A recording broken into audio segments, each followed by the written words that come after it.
Juiz Sérgio Moro, antes de mais nada, muito obrigado por essa entrevista. Eu queria começar fazendo uma análise, já são 3 anos e meio de Lava Jato. Qual o balanço que o senhor faz da Operação Lava Jato? Não, só queria agradecer também a oportunidade para falar, é um prazer aí falar com o senhor. A Lava Jato começou a parte ostensiva dela há 3 anos, mais de 3 anos atrás, foi em 17 de março de 2014. E muita coisa aconteceu desde então, muita coisa que era imprevisível no início. E considerando os casos já julgados, hoje nós temos várias condenações criminais, pessoas que estão cumprindo pena de prisão e pessoas que muitas vezes nós nem imaginávamos que um dia poderiam responder perante a justiça pelos seus crimes. Então o balanço nessa perspectiva é muito positivo. Eu acho que a Lava Jato vem numa linha no sentido de diminuição da impunidade de crimes praticados por poderosos no Brasil. E isso é muito positivo. Tem também pesquisa que aponta que o brasileiro acaba aceitando até alguma coisa relacionada à corrupção, algum ato de corrupção, quando há uma ação concreta, uma contrapartida política. Isso mostra que o brasileiro ainda precisa ter uma visão mais própria em relação a essa questão da corrupção. O brasileiro é meio permissivo em relação à corrupção? Tem que ser compreendido que não existe uma troca compensatória em relação à corrupção e um bom governo.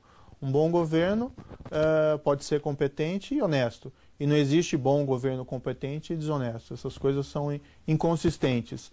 Então, acredito que esse trabalho que vem sendo realizado, principalmente pelas instituições da Justiça Criminal, Polícia, Ministério Público e Judiciário, vai levar a um crescimento da percepção de que a corrupção é algo que nos deixa para trás, que é algo que atrasa o nosso desenvolvimento, que é algo que compromete as nossas liberdades públicas, nossas liberdades políticas. Nós temos direito a ter um governo honesto. Então, eu acredito que essa percepção é crescente, né? E se alguém ainda tem essa ideia equivocada, é preciso esclarecer. Não existe necessidade de uma troca compensatória dessa espécie. Há no Brasil a percepção de que existe uma justiça para a população e uma justiça para autoridades, uma questão de impunidade mesmo, que se coloca. Isso acaba um pouco, pelo menos isso é revisto no julgamento do Mensalão. Qual a importância do julgamento do Mensalão para a Lava Jato hoje? Existe uma expressão que é conhecida no direito à anglo-saxão, que chama Rule of Law. E aqui nós poderíamos talvez traduzir para governo de leis. E dentro de uma democracia é importante que nós tenhamos um governo de leis. Um governo de leis no sentido de que as pessoas respondem pelos atos pelas quais elas praticam. Sejam as pessoas que se encontram, vamos dizer assim, numa situação mais difícil, mais vulnerável, sejam os poderosos. Então essa ideia do governo de leis é que mesmo os governantes, mesmo os poderosos, mesmo aqueles que têm poder político ou poder econômico, devem responder pelos seus atos perante a justiça.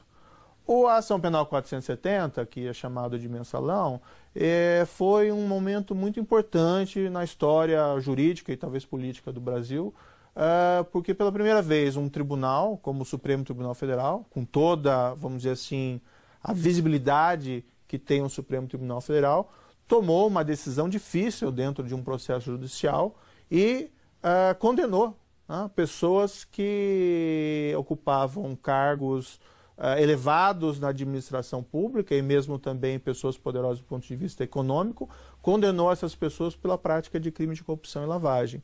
Isso teve uma influência muito grande, vamos dizer, em todo o sistema de justiça, em toda a sociedade, mas especialmente no sistema de justiça, porque os juízes, afinal de contas, eles agem muitas vezes baseados em exemplos e precedentes.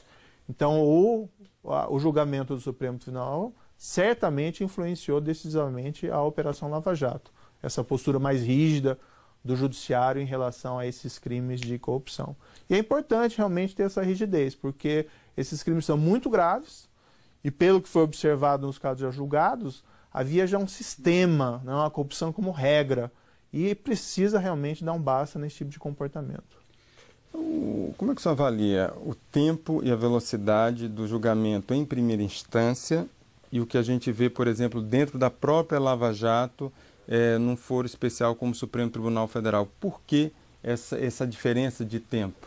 Essa é uma questão bastante interessante. O Supremo Tribunal Federal, ele, em que pese o mérito dos seus ministros, ele é um tribunal estruturado principalmente para julgar recursos e para julgar questões constitucionais. Não é um tribunal estruturado normalmente para julgamento de casos concretos. E, por outro lado, é um tribunal que é abarrotado de processos. Mesmo se nós fôssemos desconsiderar essa jurisdição criminal originária do foro privilegiado, ainda assim são milhares de processos.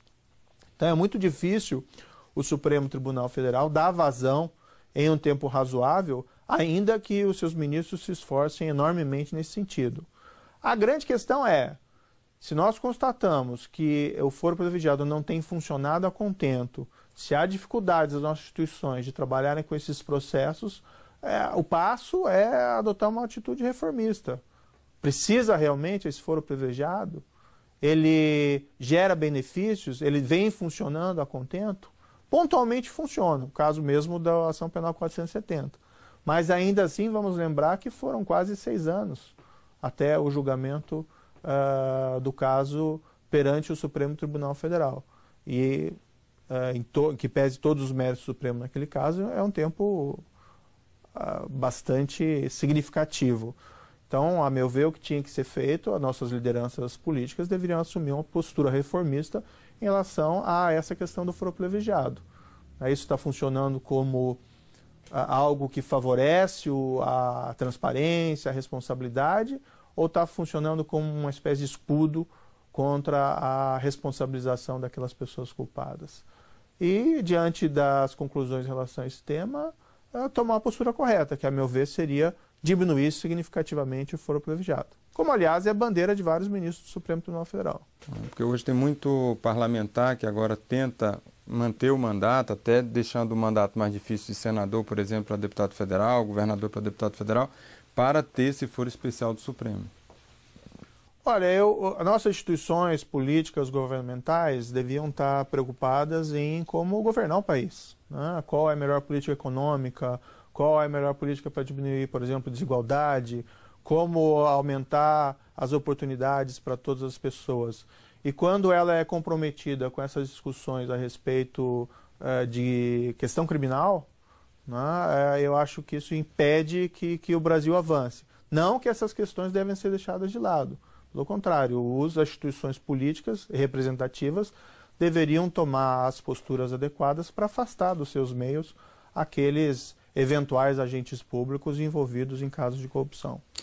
Em 2009, teve a Operação Castelo de Areia, que as provas foram invalidadas pelo STJ. O senhor avalia que esse episódio acabou ajudando a Justiça a prender mais para evitar erros como no passado da Castelo de Areia? Foi um aprendizado? É uma pergunta difícil. Dentro de um processo penal, o resultado normal é o culpado ser condenado e ir para a prisão e o inocente ser absolvido e ser mandado para casa ou permanecer em casa. Quando se tem alguma questão de problema de invalidade de processo, de uma prova viciada, normalmente o processo não chega ao resultado que era o ideal, um julgamento com base na justiça segundo a lei. E claro, os agentes encarregados de investigação de crimes, de persecução de crimes e julgamento têm que agir conforme a lei. Não sei se esse caso eu apontaria como um caso de aprendizado especificamente, mas é real o fato de que os agentes envolvidos na aplicação da lei não podem, a pretexto de cumpri-la, violá-la. Então isso é algo fundamental dentro da administração da justiça. No Congresso Nacional se percebe claramente um movimento de autopreservação da classe política e também um movimento para frear iniciativas de combate à corrupção, como, por exemplo, a gente viu na Câmara tendo sido desfigurado aquelas medidas de combate à corrupção, pacote de medidas tendo sido desfigurado. Como é que o senhor avalia isso? Isso pode acabar atingindo medidas legislativas, operações futuras, investigação de combate à corrupção? Olha, talvez a maior frustração resultante de todo esse caso seja o fato de que ainda existem muitos bons agentes políticos, mas, por outro lado, faltam lideranças políticas que sobressaiam com um discurso favorável a esses trabalhos de investigação e especialmente com um discurso reformista, né? Porque eu disse isso publicamente várias vezes, né? Fulcrar o enfrentamento da corrupção unicamente no trabalho da polícia, do Ministério Público e da Justiça não é suficiente. Por quê? Porque esses crimes são difíceis de serem descobertos. Esses crimes, uma vez descobertos, são difíceis de serem provados. E muitas vezes esses crimes, mesmo descobertos e provados, não encontram uma resposta adequada dentro do sistema de justiça. Então, diante desse quadro, né, dos casos já julgados que revelam que houve um sistema de corrupção, o importante é que nós tivéssemos lideranças políticas preocupadas com reformas que aumentassem a eficiência do sistema de justiça e, por outro lado, diminuíssem incentivos e oportunidades de casos de corrupção. E, sinceramente, com todo o respeito, o que se vê nesse campo é uma omissão muito grande, uma inércia muito grande. Agora, sempre se tem a expectativa de que as coisas possam mudar e existem bons agentes políticos que eventualmente possam sobressair com um discurso mais reformista nessa área. O ministro Barroso, do STF, ele fala que está em curso uma operação Abafa. Como é que o senhor avalia isso? O senhor concorda? Sempre existem aqueles que, vamos dizer assim, viveram desse sistema. E essas pessoas muitas vezes se sentem assustadas se há uma perspectiva de que o sistema mude. E há pessoas que vão ter a ousadia de tentar evitar essas transformações do sistema. Eu diria que aqueles, né, que adotam essa postura de tentar frear os processos contra a corrupção adotam uma postura vergonhosa, né? Não há nenhuma vergonha em combater a corrupção, mas há vergonha naqueles que tentam, vamos dizer assim, frear os trabalhos da justiça no que se refere ao enfrentamento da corrupção. Não obstante, vamos dizer assim, até o momento, nada de muito efetivo foi conseguido por essas pessoas. Eu vejo que esses trabalhos contra a corrupção ainda contam, que pese sombras de retrocesso, ainda contam com um apoio esmagador, majoritário da opinião pública, da própria imprensa e da sociedade civil organizada.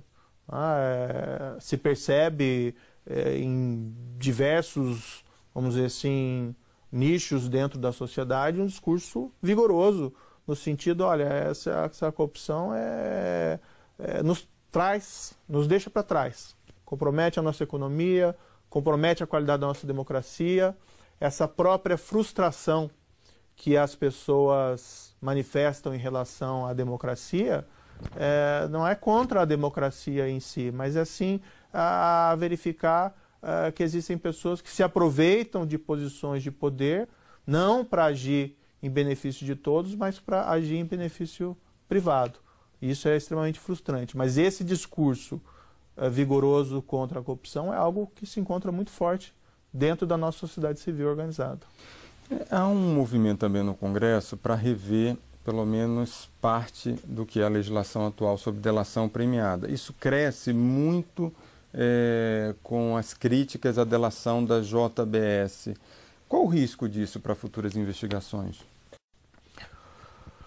Existe aquela frase, né? O preço da liberdade é a eterna vigilância. E a sociedade civil, a opinião pública, a imprensa, deve ficar atenta a esse tipo de movimentação.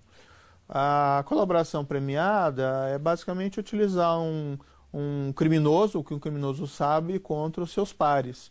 E é um meio importante de investigação, porque às vezes somente quem sabe dos crimes são os próprios criminosos. Então isso é feito no mundo inteiro. Pega um contra os demais. O que não significa que pontualmente não podem ser cometidos alguns equívocos na realização dessas colaborações premiadas. Agora, tomar a parte pelo todo é algo extremamente equivocado, tá? E tem que se tomar muito cuidado com algumas propostas legislativas que eventualmente aparecem por aí, que têm a finalidade não especificamente aprimorar o Instituto, mas eliminar o Instituto. Uma proposta que me parece um tanto quanto absurda, por exemplo, é aquela no sentido de proibir que alguém que se encontra preso possa realizar uma colaboração premiada.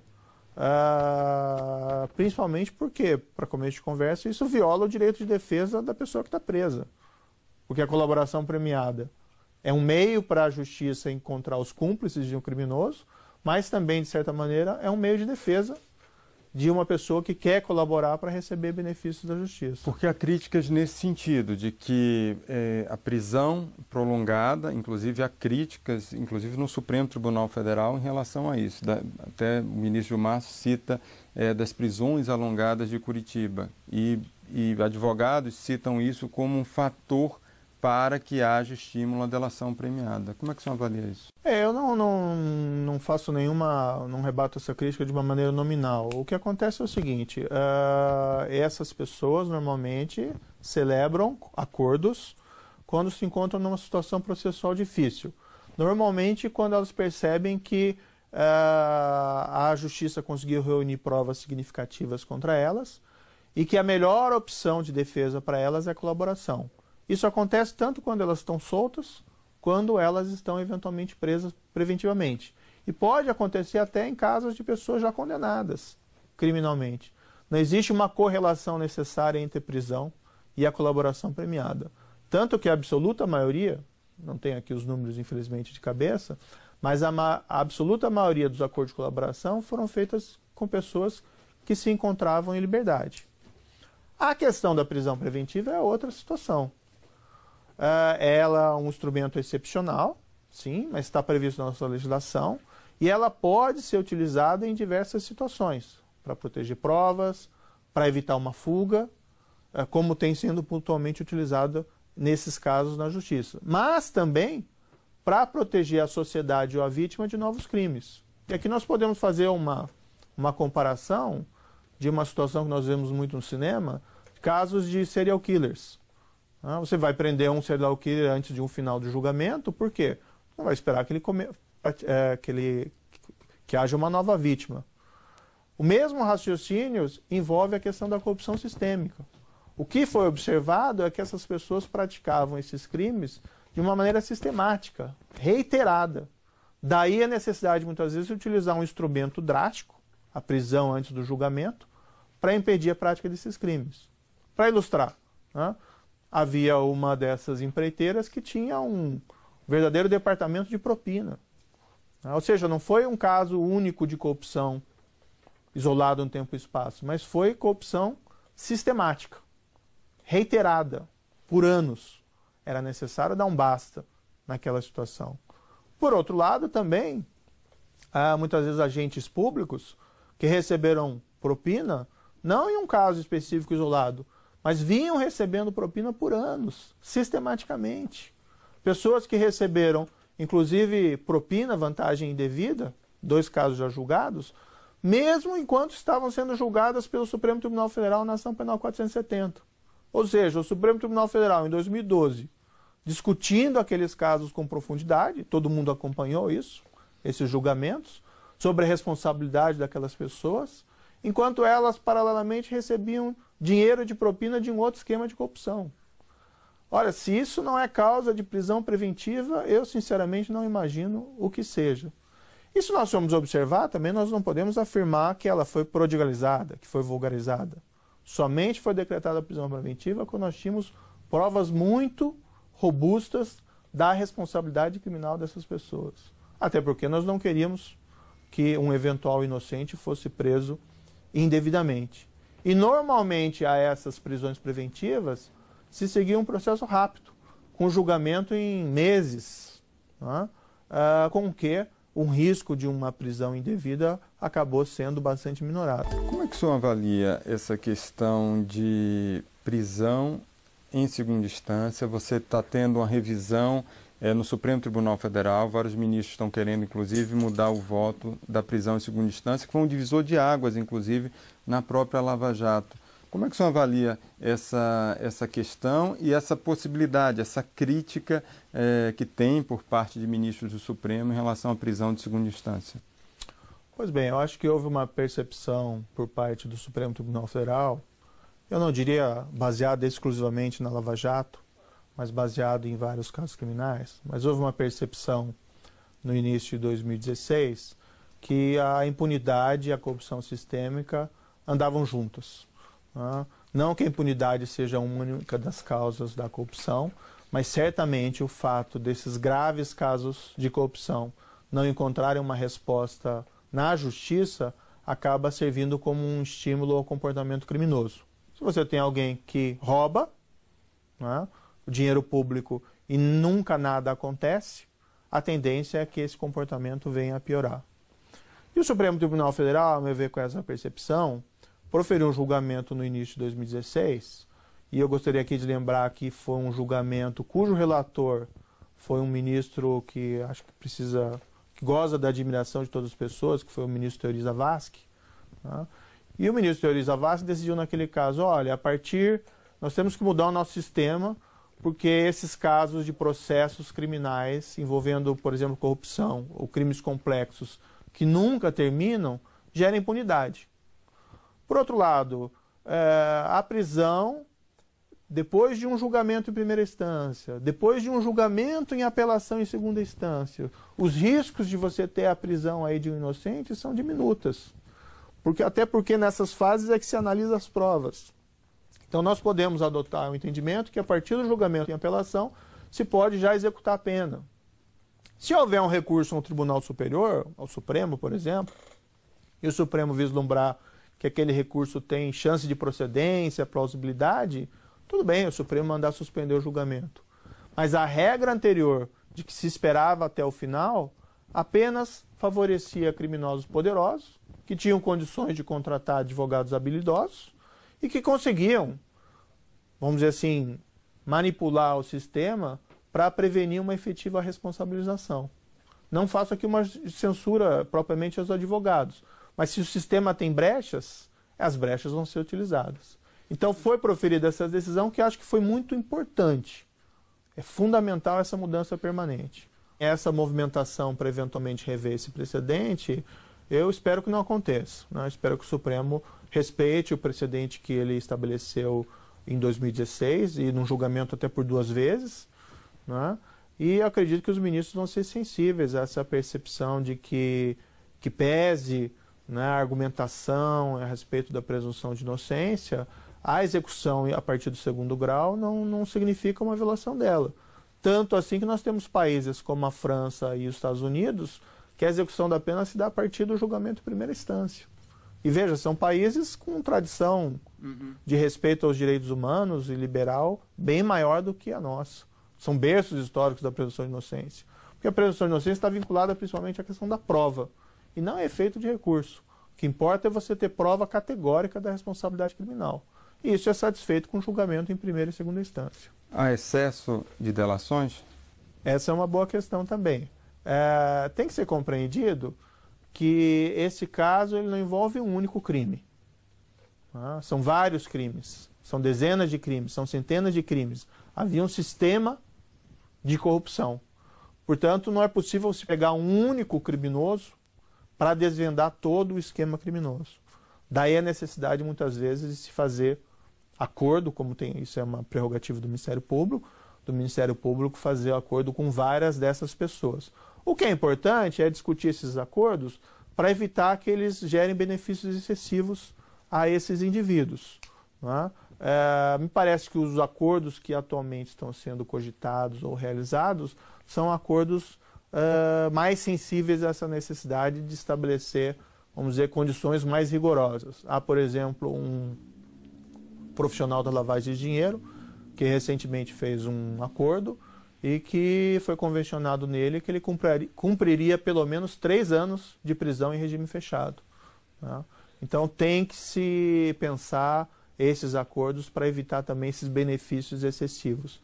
Mas muitas vezes eles acabam sendo realmente necessários para se descobrir um esquema criminoso maior ou um criminoso maior. Então você faz um acordo com o homem da mala para se chegar, por exemplo, a uma autoridade política elevada envolvida naqueles crimes. Eu acho que é possível justificar acordos com criminosos menores para se chegar a criminosos maiores. O ex-presidente Lula se diz perseguido pelo senhor. Como é que o senhor reage a isso? Olha, sobre o caso do ex-presidente, é uma pergunta um pouco complicada para responder, porque ele já foi condenado num caso.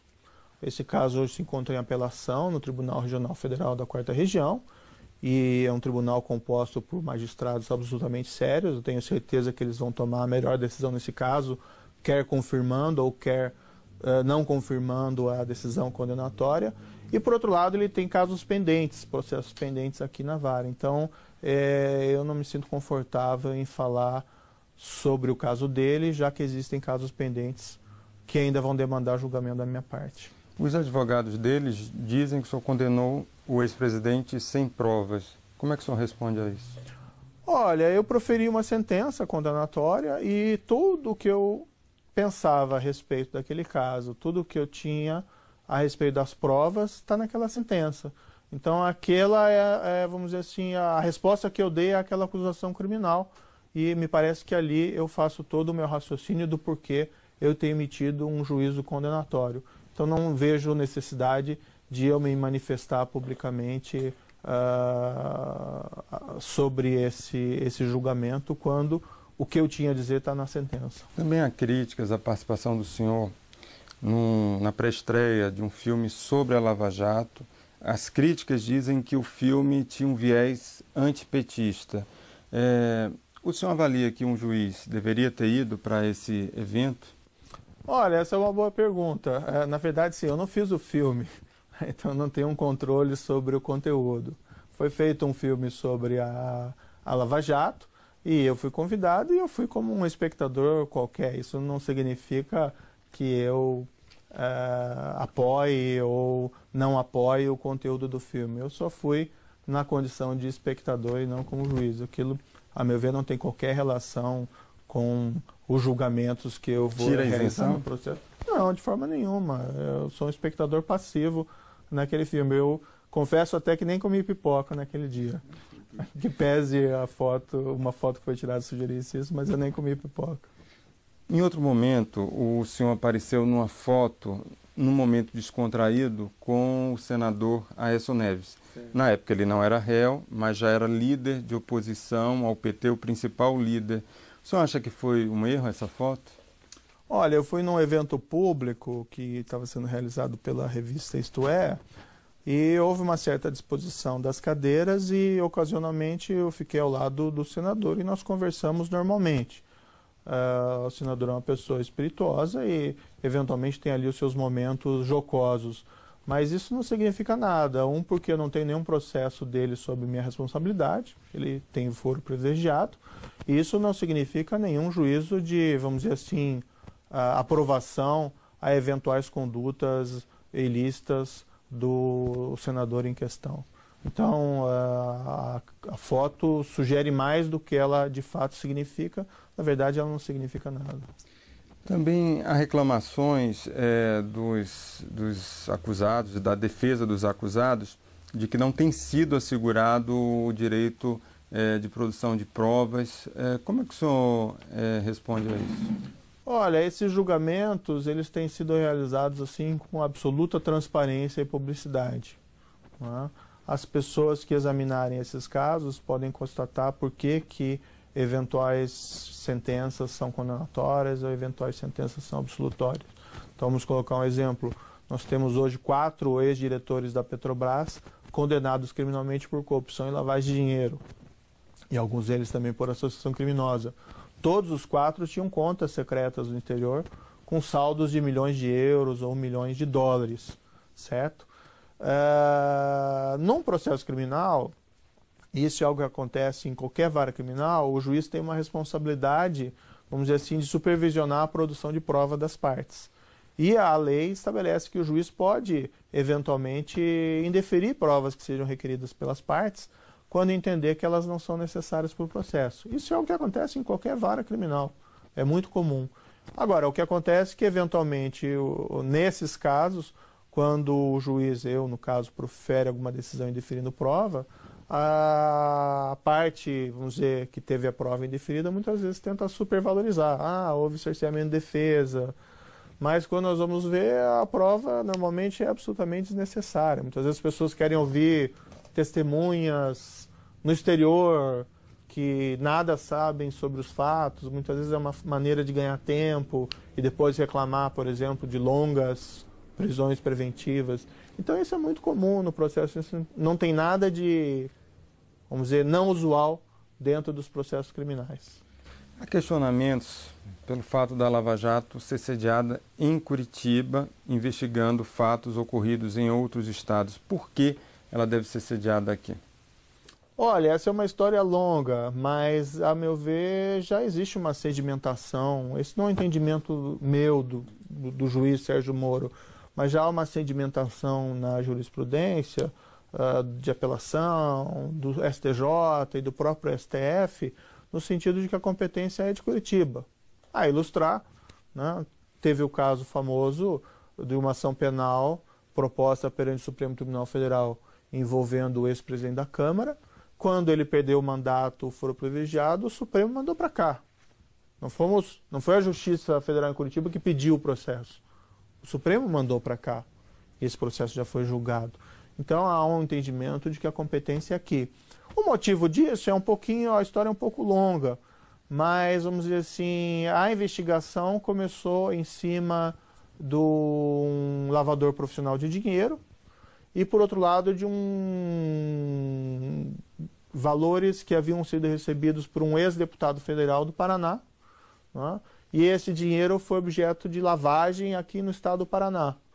E como o caso começou dessa maneira, e na nossa compreensão, esse fato estaria dentro de um contexto maior do sistema de corrupção criado nos contratos da Petrobras, há uma vinculação e uma conexão que atrai todos esses julgamentos aqui para Curitiba.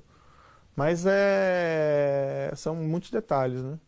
Olha, críticos da Lava Jato dizem o seguinte, que os procuradores eles têm um viés político, que há um viés em relação ao comportamento deles.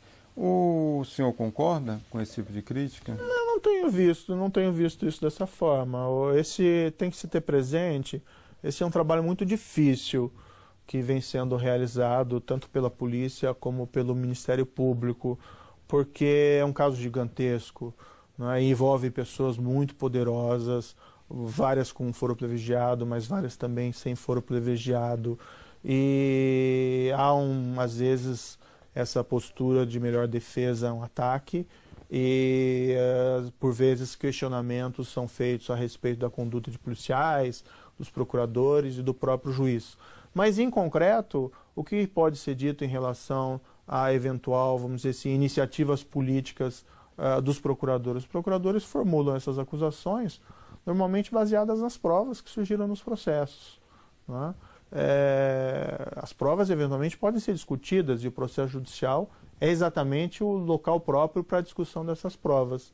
Mas eu tenho muita dificuldade em identificar qualquer espécie de atitude concreta que possa ser apontada como político-partidária por parte dessas pessoas, dos agentes da lei envolvidas nesse caso. Disputa entre PF e Procuradoria, até por causa de delações.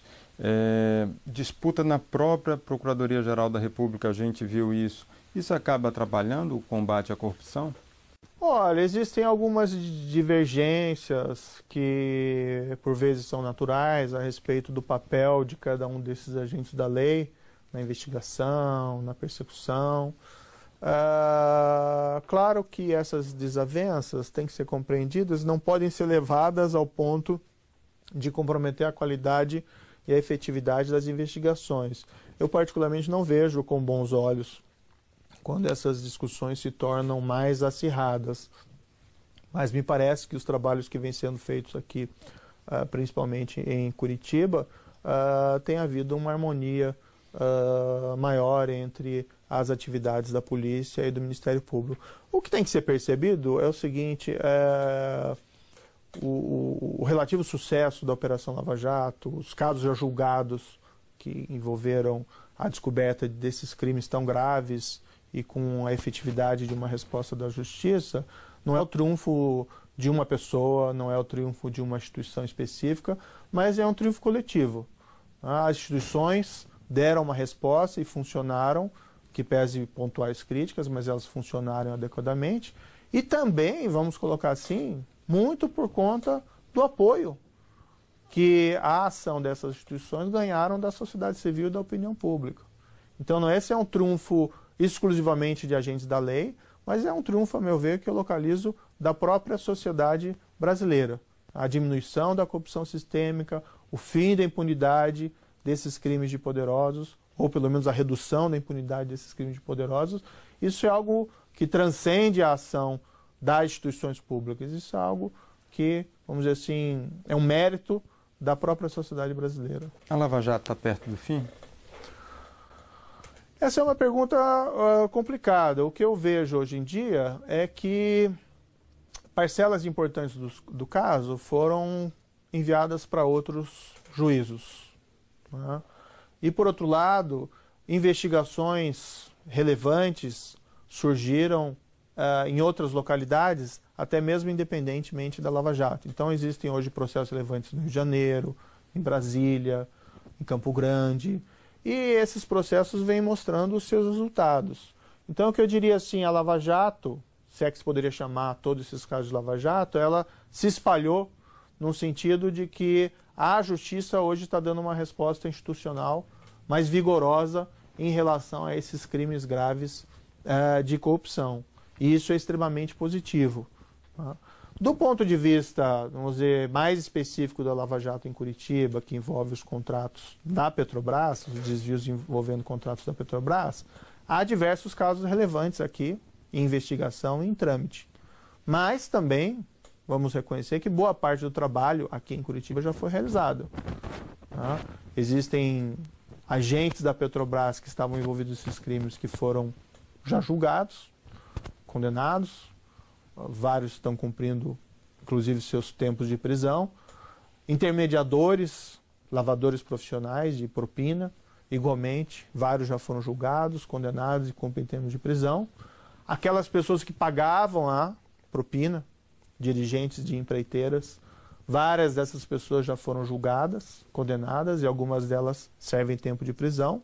A parte mais relevante do caso envolve aqueles beneficiários com foro privilegiado. E aí a jurisdição não é da de Curitiba, se encontram esses casos no Supremo Tribunal Federal. Pontualmente, casos de beneficiários com foro privilegiado que perderam as suas posições, como por exemplo o ex-presidente da Câmara, ele foi processado, julgado e cumpre lá a sua pena nesse momento. Então, nessa perspectiva, me parece que os trabalhos em Curitiba, embora seja imprevisível um fim, já percorreram um bom caminho. O senhor está cansado? A sua rotina mudou muito nesse período, nesses 3 anos e meio? Essa pergunta de estar cansado é uma pergunta complicada, porque sempre que eu falo que eu estou um pouco cansado, os destaques que a imprensa dá no dia seguinte são essa frase e esquecem todo o resto, né? Esse é um trabalho cansativo, não só para mim, mas também para aquelas pessoas que me auxiliam, aqui os servidores da Justiça Federal, a polícia, o Ministério Público. Então é um trabalho difícil porque são muitos detalhes, muitas provas, muitos casos e envolve uma certa pressão, evidentemente. Mas nós vamos até o fim.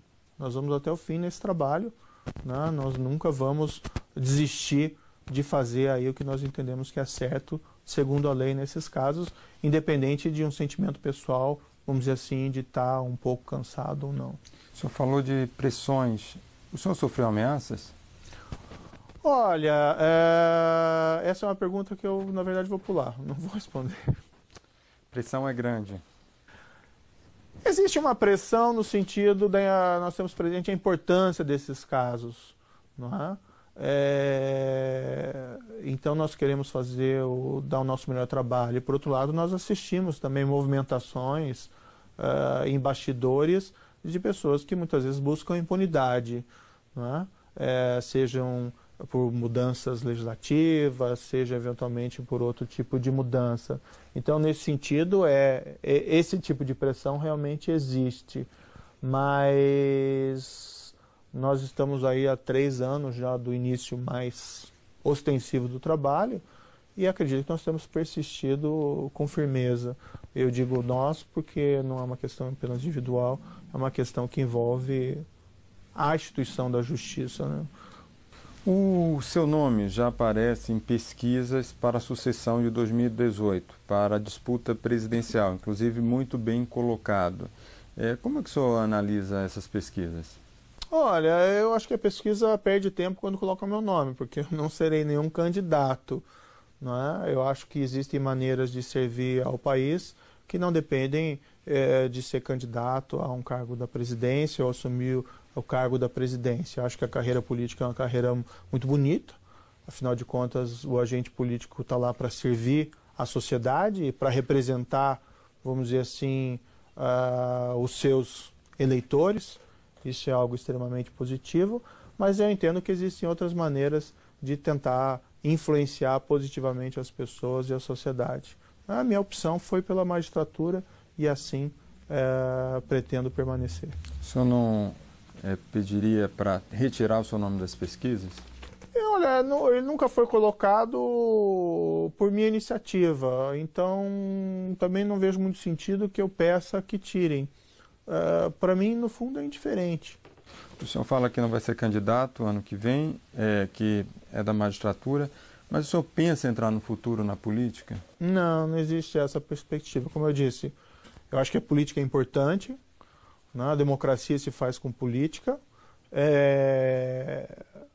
Ela nos dá a vantagem, a democracia, de que nós podemos trocar os nossos representantes, os nossos governantes, sem derramamento de sangue. As pessoas têm que exercer os seus direitos de voto com sabedoria e pensar em governantes que sejam competentes, mas também honestos. As duas coisas, a meu ver, caminham juntas, mas não tenho essa vocação. É uma questão simplesmente de vocação. Poderia, eventualmente, não existe nenhum empecilho normativo, mas a minha opção de vocação é outra. Eu sou um juiz e pretendo permanecer como juiz. O que o senhor espera aí pós-Lava Jato? O senhor já fala ali de uma fase já avançada da Lava Jato. O senhor tem planos?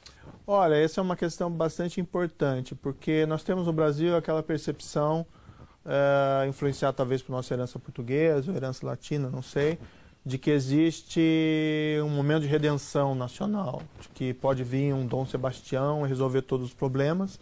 Muitas vezes isso pode ser identificado com a personificação de alguém, mas muitas vezes pode ser uma personificação, por exemplo, com a Operação Lava Jato.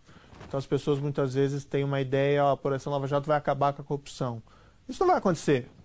A Operação Lava Jato vem na linha, inaugurada talvez de maneira mais incisiva, mas antes já havia também casos assim, mas inaugurada de maneira mais incisiva com a Ação Penal 470. E a Lava Jato tem começo, meio e um fim. Ela vai acabar e eu espero que ela acabe bem. Mas novos casos de corrupção certamente vão surgir e que vão exigir novos desafios por parte das instituições brasileiras, certo? O que era importante é aproveitar esse momento para que nós pudéssemos, vamos dizer assim, reduzir a corrupção a níveis mais toleráveis. Tolerável é uma palavra complicada, porque a corrupção nunca é tolerável, mas nós não podemos ter a ilusão que nós vamos eliminá-la por completo. Agora, esse quadro de corrupção como sistema, isso realmente tem que ser suprimido. O que é importante, então? Que nós tenhamos esse processo efetivo e nós nos preocupemos com o futuro. Que nós tenhamos mais processos efetivos no futuro, mas também que nós adotemos políticas públicas que reduzam oportunidades e incentivos à corrupção. Exemplo, né? A raiz dos crimes havidos na Petrobras consiste no loteamento político de cargos dentro da administração pública, no caso indireta.